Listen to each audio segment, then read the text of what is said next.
Desde menino sou medroso, mufinho e desconfiado. Com aquilo que não conheço já fico encabulado, me falta ação e fala diante do inesperado. Por pouca coisa já choro, já me escondo do sumiço, boto logo pra tremer diante de um ribuliço, se sinto um arrepio digo logo, que diabo é isso?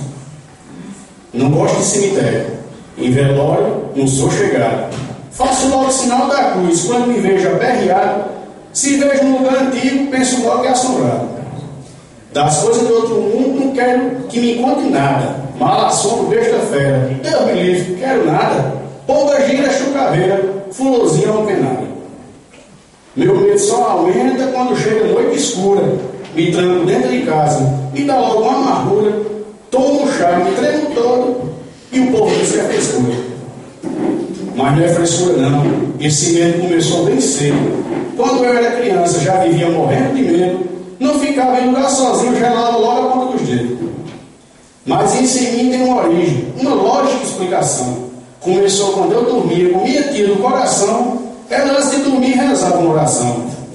Deus proteja a nossa casa e a dos vizinhos também. Deus proteja a nossa família e a dos outros também. E proteja a minha família e livrar-me do mal, amém.